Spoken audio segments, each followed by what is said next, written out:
అందరికీ నమస్కారం. హనుమాన్ జయంతి కథ విన్నవారికి హనుమంతుని అనుగ్రహం లభిస్తుంది.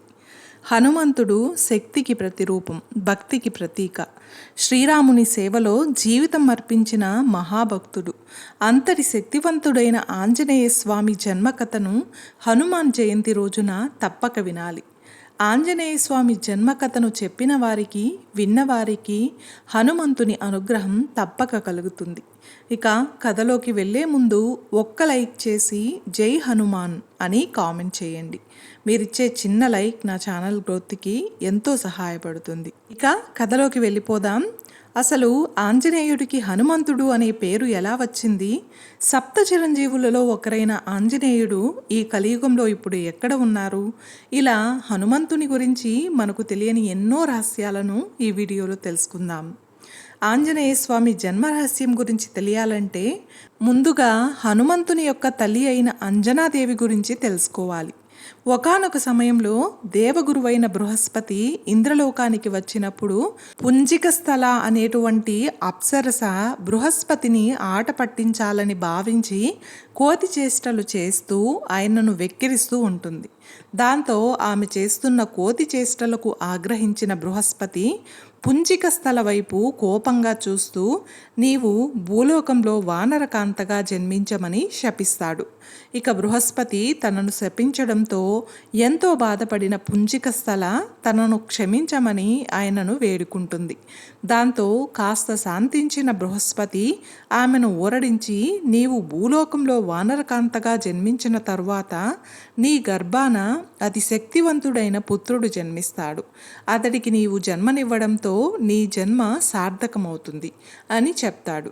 అలా బృహస్పతి శాప ప్రభావం వలన పుంజికస్థల అనే అప్సరస భూలోకంలో వానర ప్రభువైన కుంజరునికి కుమార్తెగా జన్మిస్తుంది. ఆమె అంజనాదేవి. ఇక అంజనాదేవికి యుక్త వయసు వచ్చాక అంజనాదేవి వానరరాజైన కేసరిని ప్రేమించి పెళ్లాడుతుంది. అలా కొంతకాలం పాటు అంజనాదేవితో గడిపిన కేసరి తన భార్యను వాయుదేవుని సంరక్షణలో ఉంచి నీవు పుత్ర సంతానం కోసం తపస్సు చేయమని ఆమెతో చెప్పి తపస్సు చేసుకోవడానికి అరణ్యాలకు వెళ్ళిపోతాడు.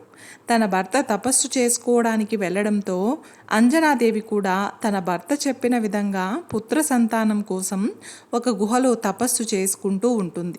ఇదిలా ఉండగా ఇదే సమయంలో శివపార్వతులు భూలోకంలో వనవిహారానికి వస్తారు.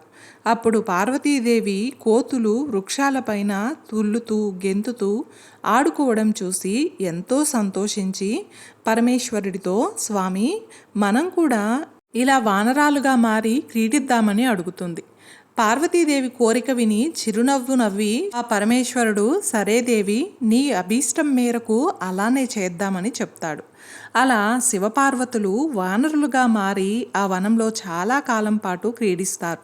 అలా కొంతకాలానికి పార్వతీదేవి వానర రూపంలో ఉండగానే గర్భం దాల్స్తుంది. అయితే పార్వతీదేవి శివుని తేజస్సును తన గర్భంలో భరించలేకపోవడంతో పరమేశ్వరుడు వాయుదేవుణ్ణి పిలిచి ఈ శివతేజస్సుని తపస్సు చేస్తున్న అంజనాదేవి గర్భంలోకి ప్రవేశపెట్టమని చెప్తాడు. దాంతో వాయుదేవుడు తన సంరక్షణలో ఉన్న అంజనాదేవి గర్భంలో ఆ శివతేజస్సుని ప్రవేశపెడతాడు. అలా శివతేజస్సుని వాయుదేవుడు అంజనాదేవి గర్భంలో ప్రవేశపెట్టడం వలన ఆమె ఒక పండంటి మగబిడ్డకు జన్మనిస్తుంది. అతడే ఆంజనేయుడు. ఆ బాలుడు అంజనాదేవి గర్భం నుండి జన్మించాడు కాబట్టే ఆంజనేయుడు అయ్యాడు. వాయుదేవుడు వల్ల పుట్టాడు కాబట్టి వాయునందనుడు అయ్యాడు. శివుని తేజస్సు వల్ల జన్మించాడు కాబట్టి శివాంశ సంభూతుడయ్యాడు. అంజనీ భర్త కేసరి కాబట్టి కేసరీ నందనుడయ్యాడు. మరి ఆంజనేయుడిని హనుమంతుడు అని ఎందుకు పిలుస్తారంటే దీని వెనుక కూడా ఒక కథ ఉంది. అంజనాదేవి దగ్గర పెరిగి పెద్దవాడవుతున్న బాలాంజనేయుడు ఒకసారి బాగా ఆకలి వేసి ఆకాశంలో ఉదయిస్తున్న ఎర్రటి సూర్యబింబాన్ని చూసి అది ఒక మధుర ఫలమని భ్రమపడి దానిని అందుకుందామని ఒక్క ఉదుటున లేచి ఆకాశంలోకి వాయువేగంతో ఎగిరి వెళ్తాడు. ఇక ఆకాశంలో ప్రచండ వేగంతో దూసుకుపోతున్న బాలాంజనేయుడి శక్తి సామర్థ్యాలు చూసి ముచ్చటపడినటువంటి ఆంజనేయుడి తండ్రి వాయుదేవుడు అతడికి సూర్యుడి నుండి వచ్చే వేడి తగలకుండా చల్లని గాలులతో ఉపశమనం కలిగిస్తూ ఉంటాడు. ఇక మరోవైపు ఆ రోజు సూర్యగ్రహణం కావడంతో సూర్యుని మింగడానికి రాహువు సూర్యుడి వైపు దూసుకు వస్తూ ఉంటాడు. అయితే తనకంటే వేగంతో సూర్యుడి వైపు దూసుకుపోతున్న ఆంజనేయుణ్ణి చూసి కంగారు పడిన రాహువు ఇతడెవరో మరో రాహువులాగా ఉన్నాడే అని భయపడి పరుగు పరుగున ఇంద్రుడి దగ్గరకు వెళ్ళి సూర్యుణ్ణి నేను కాక మరొకరు మింగడం ఏంటి అని నిలదీస్తాడు. దాంతో ఇంద్రుడు పట్టరాని కోపంతో తన వజ్రాయుధాన్ని సూర్యుడి వైపు దూసుకు వస్తున్న ఆంజనేయుడి పైన విసురుతాడు. దాంతో ఇంద్రుడి వజ్రాయుధం నేరుగా బాలాంజనేయుడు దవడను తాకడంతో అతడు వెంటనే స్పృహ తప్పి ఒక పర్వతం పైన పడిపోతాడు. అది చూసిన వాయుదేవుడికి ఇంద్రుడి పైన తీవ్రమైన ఆగ్రహం కలుగుతుంది. ఆంజనేయుడు తన కుమారుడని తెలిసి కూడా ఇలా చేస్తారా, మీకు నా సత్తా ఏమిటో చూపిస్తాను అని గంభీరంగా పలికిన వాయుదేవుడు వాయుమండలాన్ని మొత్తం ఒక్కసారిగా స్తంభింపచేస్తాడు. దీంతో ఎక్కడి వారు అక్కడే స్తంభించిపోయి లోకాలన్నీ అతలాకుతలం అయిపోతాయి. దాంతో కంగారు పడిన దేవతలు బ్రహ్మ దగ్గరకు వెళ్ళి జరిగిందంతా వివరించి ఈ సృష్టిని ఈ విపత్తు నుండి రక్షించమని ప్రార్థిస్తారు. ఇక దేవతల మొరను ఆలకించిన బ్రహ్మ మూర్ఛపోయిన ఆంజనేయుడి దగ్గరకు వచ్చి తన హస్తాలతో స్పృశించగానే బాలాంజనేయుడు తిరిగి పునర్జీవితుడవుతాడు. దాంతో ఎంతో సంతోషించిన వాయుదేవుడు తిరిగి గాలిని ప్రసరింపజేస్తాడు. ఇదే సమయంలో అక్కడ ఉన్న దేవతలతో బ్రహ్మ ఆంజనేయుడు మామూలు వానరం కాదని కారణ జన్ముడని మీరు మీ శక్తులను ఆంజనేయుడికి ఇమ్మని చెప్తాడు. దాంతో ఇంద్రుడు బాలాంజనేయుడిని దగ్గరకు తీసుకొని తన వజ్రాయుధం వల్ల హనుమ అనగా దవడ అని అర్థం వస్తుంది. దవడ గాయపడింది కావున ఇక నుండి నీవు హనుమంతుడిగా పిలువబడతావని, ఏ వజ్రాయుధమైతే నిన్ను నిలువరించిందో ఆ వజ్రాయుధం కూడా ఇక నిన్ను ఏమీ చేయలేదని వరమిస్తాడు. సూర్యుడు తన తేజస్సులో 100వ వంతు భాగాన్ని హనుమకు ఇచ్చి నీకు యుక్త వయస్సు రాగానే సకల శాస్త్రాలు నేర్పిస్తానని చెప్తాడు. ఇక వరుణుడు నీటి వల్ల నీకు మరణం సంభవించదని అంటాడు.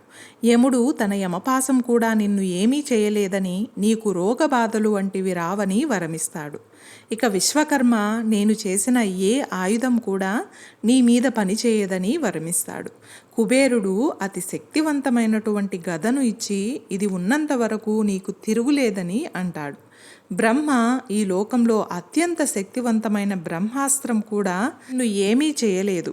నీవు ఎప్పుడు ఏ రూపంలోకి కావాలంటే ఆ రూపంలోకి మారగలిగే కామరూప శక్తిని అనుగ్రహిస్తున్నాను అని చెప్తాడు. అలా చిన్నతనంలోనే బాల హనుమంతుడికి దేవతలందరూ తమ శక్తులను అందించి అతడిని అత్యంత శక్తివంతుడుగా తీర్చిదిద్దుతారు. దేవతల వరాలతో అతి శక్తివంతుడుగా మారిన హనుమంతుణ్ణి వాయుదేవుడు అంజనాదేవికి అప్పగించి వెళ్ళిపోతాడు. అలా పెరిగి పెద్దవాడవుతున్న హనుమలో అల్లరి చేష్టలు తగ్గలేదు కదా, ఇంకా విపరీతంగా పెరిగిపోయాయి. వానర చాపల్యంతో హనుమ పెద్ద పెద్ద ఏనుగులను సైతం వాటి తొండాలను పట్టుకొని గిరగిరా తిప్పి దూరంగా విసిరేసేవాడు. భారీ వృక్షాలను సైతం కూకటి వేళ్లతో పెకలించి నేలమట్టం చేసేవాడు. కొండలను పిండి చేసి వాటితో బంతాట ఆడుకునేవాడు. పండ్ల తోటలను ధ్వంసం చేస్తూ దొరికిన ఫలాలను ఆరగించేవాడు. ఇక బాల హనుమంతుడు చేసే అల్లరిని భరించలేకపోయిన ఋషులు విసిగిపోయి హనుమంతుడి దగ్గరకు వచ్చి నీకున్న అపారమైన శక్తుల వలన నీవు ఇలా చేస్తున్నావు కాబట్టి ఇక నుండి నీకు ఉన్న శక్తులన్నింటినీ మరిచిపోయి ఒక సాధారణ వానరుడులాగా జీవిస్తావని, మరలా ఎవరైనా నీ శక్తులు నీకు గుర్తు చేస్తే తప్ప అవి నీకు గుర్తు రావని శపిస్తారు. ఇక ఋషుల శాప ప్రభావంతో అల్లరిని వదిలిపెట్టి బుద్ధిగా ఉంటున్నటువంటి హనుమంతుణ్ణి చూసి సంతోషించిన అంజనాదేవి విద్యను నేర్చుకోమని అతన్ని సూర్యుని దగ్గరకు పంపిస్తుంది. సూర్యుడు ఆకాశంలో తూర్పు నుండి పడమరకు పయనిస్తూ ఉంటే ఆయన రథంతో పాటు తాను కూడా ఎగురుతూ హనుమంతుడు సూర్యుని వద్ద విద్య నేర్చుకొని సకల విద్యలలోనూ వ్యాకరణంలోనూ పండితుడవుతాడు. అయితే కొన్ని విద్యలను వివాహమైన వారు మాత్రమే నేర్చుకోవడానికి వీలు అవ్వడంతో మిగతా విద్యలను కూడా నేర్చుకోవాలంటే నీవు తప్పనిసరిగా వివాహం చేసుకోవాలని, ఆ విద్యలు కూడా అభ్యసిస్తే నీ విద్య పరిపూర్ణమవుతుందని సూర్యుడు హనుమంతుడికి చెప్తాడు.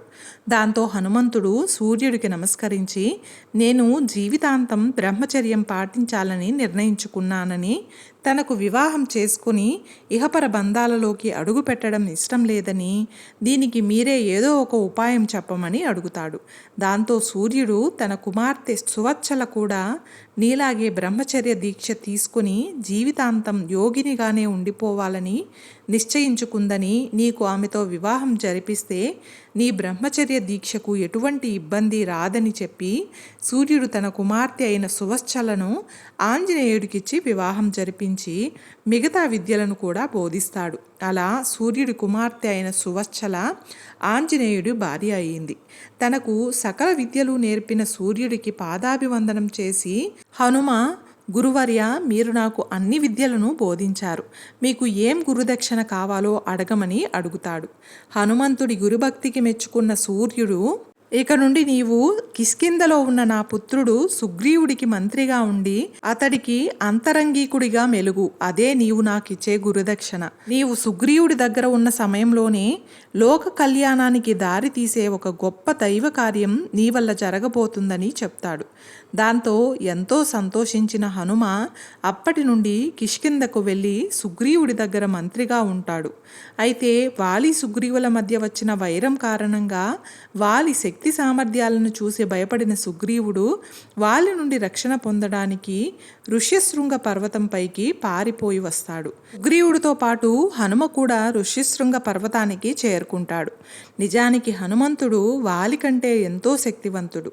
ఒక్క దెబ్బతో హనుమ వాలిని చంపగలడు.